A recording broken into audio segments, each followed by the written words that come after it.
thought his mercy found. On. The horses are on the track.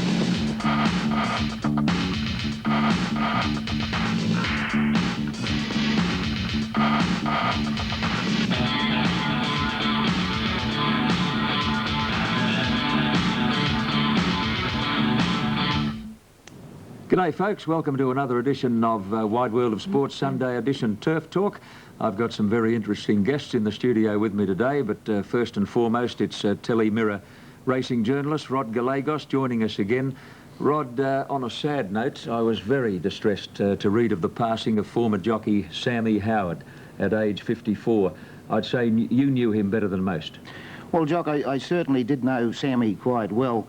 And, I suppose it's a melancholy note to start the program on, but I think Sammy was the sort of bloke he wouldn't particularly want people to be sad. But I do remember one little story about him when he rode tails to win the Queen Elizabeth Stakes against Guns Inn. Seesawing battle, and tails won. I said to Sammy sometime later, I said, when did you think you were going to beat Guns Inn? Sammy said, at acceptance time. But it's tragic to lose a jockey and a horseman and a character in racing like Sammy Howard. Speaking about characters in racing, I've got one on my immediate left. His name is Group 1 Gavin Eads, who dominated the Autumn Carnival at Randwick recently. Now, Gav, you had good rides yesterday at Rose Hill, but you had a freak accident at the barrier trials on Friday. What happened? A little filly of Bill Mitchell's threw me up the side of the barrier stall, and I hurt my funny bone.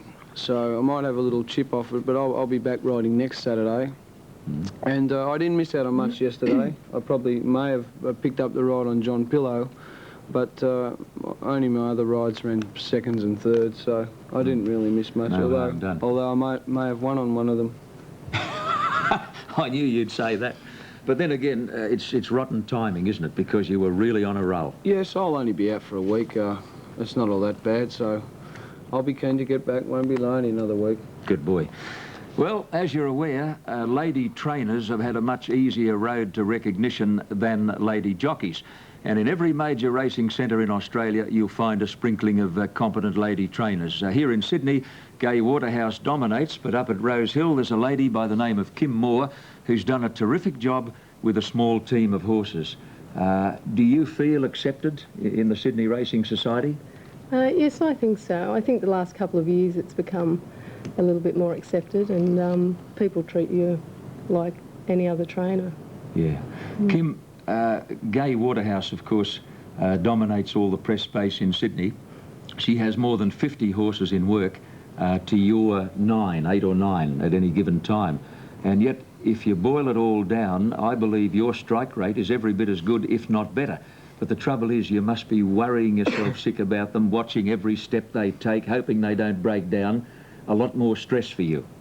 Yes, it's hard when you've only got, 8 or 10 horses in work. If you lose 1 or 2, it can be a big hole in your team, which doesn't seem too much to the average bigger trainer. So. Kim, I know racing's probably one of the last bastions of chauvinism, and you and Gai Waterhouse have broken into it. What about lady jockeys? Do you ever use many of them? No, actually I've never used the lady jockey, but I haven't got anything against them. I think a lot of people just think that lady jockeys aren't strong enough. I really think that's the main problem. Do you subscribe to that? Well, a lot of them aren't as strong as the men, but, then Marie Linden, she was very good, and she was as strong as any man, I think. And I think a girl starred in Brisbane too yesterday, John. Yeah, Kathy Tremaine, outstanding rider. We'll have a look at her later. Well, we're going to start on a dramatic note because we have the replay of the early stages of race 7 at Rose Hill yesterday, which saw a dramatic fall. Now, as we pick them up, the first to go is the one running about 5th on the inside in white blinkers. It crashes with apprentice Abdul Rattel on board. Over the top will go Darryl McClellan on a horse called the Glen. And thirdly, Chain of Ponds, ridden by young Jamie Whitney. So let's pick them up seconds before this transpires. and you'll see that these riders were very lucky to escape with relatively minor injuries. Now, what's more to life? It's the first to go. Over the top goes McClellan. Over the top of them goes Jamie Whitney on Chain of Ponds. In slow motion, a repeat, Rattel, McClellan, and thirdly, Jamie Whitney. Whitney sustained a suspected broken collarbone, Abdul Rattel a broken leg, and Darryl McClellan got up and walked away. Gavin, you can touch heels in races all the time. You know, you hear them go past and you can hear click, click, click, click, click, and you don't fall. Yes. But every now and again, it's just a point of balance, isn't it? It is. It's amazing how many times you will hear it in every race every day. I think the main thing about when horses do clip heels, the horse you're following, when he drives with his hind quarters and his foot leaves the ground, when your horse's heels clip his heels, or more or less they land on top of them, the horse that's driving the heels you hit, he will take your horse's feet from underneath you.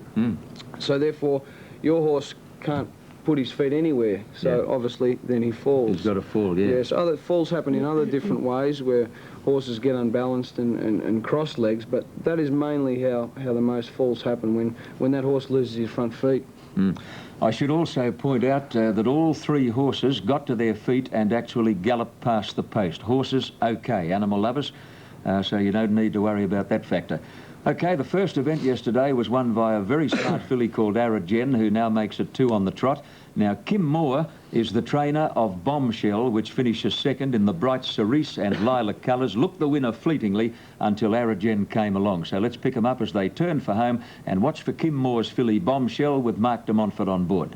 Tailed off inside the 500 mark, and Mona Lisa is well clear, led by nearly 3 lengths on Golden Bell. Empress of Mars third under pressure, followed by Bombshell. Last by 3 and 4 deep, and then Golden Bangles. Arajen is well back and hard ridden as they turn for home. Straightening up, Mona Lisa well clear, led by more than 2 lengths to Golden Bell. Bombshell on the outside starting to run on well. Arajen is slowly but surely picking up, but is still giving the leaders about 4 lengths. 100 out. Golden Bell headed Mona Lisa to be tackled by Bombshell. Arajen is going to fly now. Arajen coming after Bombshell. She's got him again, Arajen. Arajen repeats her Randwick win and came away on the line to beat Bombshell with Golden Bell. Well, Kim, you certainly can't be disappointed with your little girl. She tries hard, just not strong enough yet, eh? No, actually, I always thought she might beat Arajen yesterday, but because she'd improved out of sight since Randwick, her last run. But obviously, Arajen had improved a lot too, so I think she's a good filly, Arajen. Did you notice Cooksley put the whip away on the winner about 50 metres out? Yeah, she half looked like she resented the whip, I think. She looks like she twists and swishes her tail there like she's going to pigger it. Mind you, I think I would too if Grant Cooksley hit me. Yep, some jockeys just keep on hammering though, Rod. Yep. Grant was smart enough to recognise the symptoms and stop immediately. You're a very strong whip rider all the same. And when he did stop using the bat, she raced much more generously to the line. She's going to Brisbane now for the Sire's Produce Stakes, hopefully, and the Castlemaine Stakes.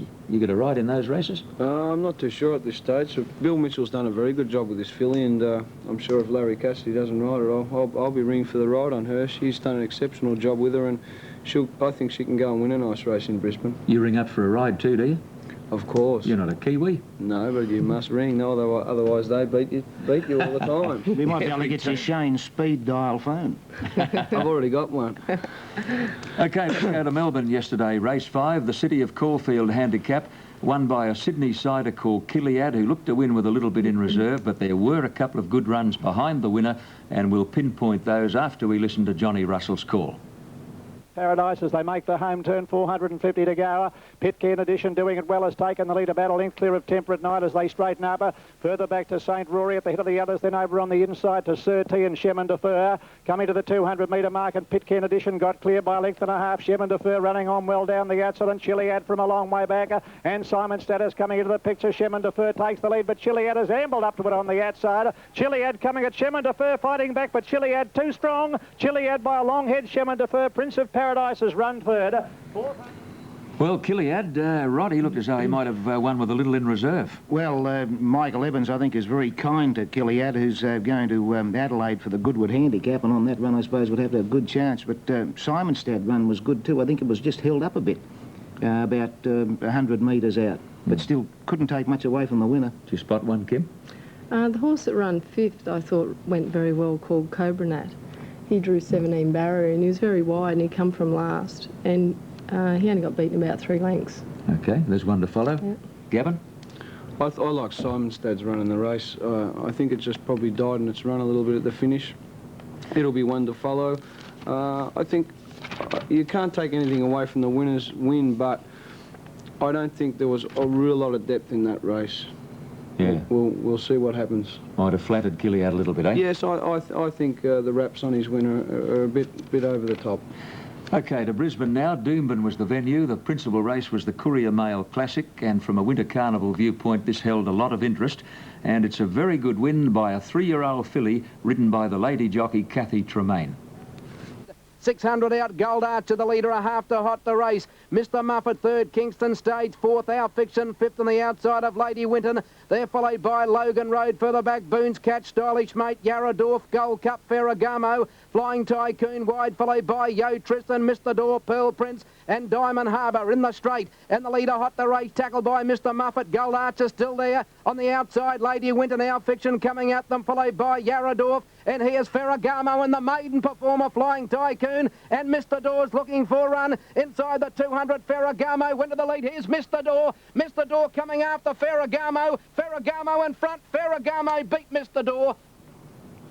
Yeah, I think, John, the runner, Mr. Door, was pretty good in that race and came from a good way back. Probably, just looking at that, had its chance to beat the winner, but certainly I don't think it'll lose any favour for the Queensland Guineas.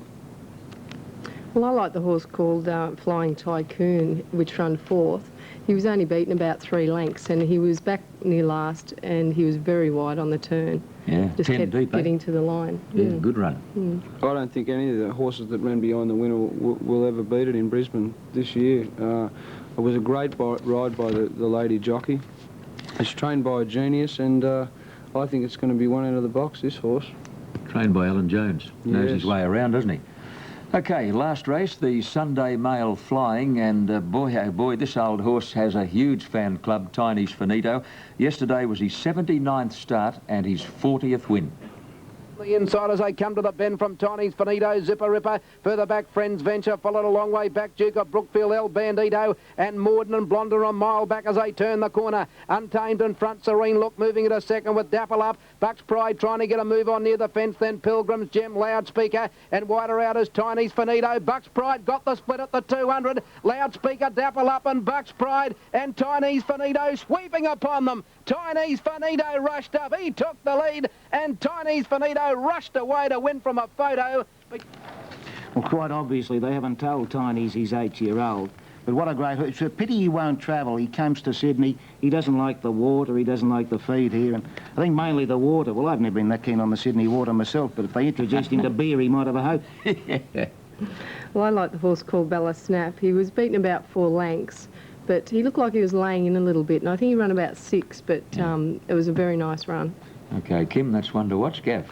Well, I just love watching these old horses run and win. Actually, I yell out in the jockeys' room when, you know, old Tiny's and Bucks Pride get to the line and win like that.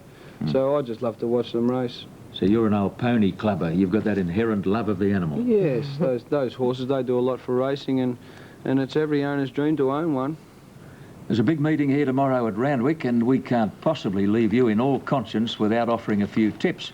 Rod Gallegos, what have you sorted out for the meeting? I thought in the 2400 metre race, John, Pratara's Bay, the run the other day was very good, getting home strongly.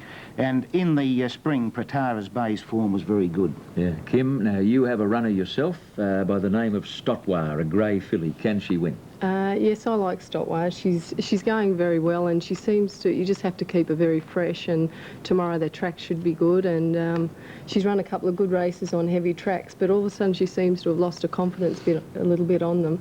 So tomorrow the track will be good, and I think she'll go very well. Good girl. I'm losing my confidence too. I haven't tipped a winner since the Pope was a Protestant.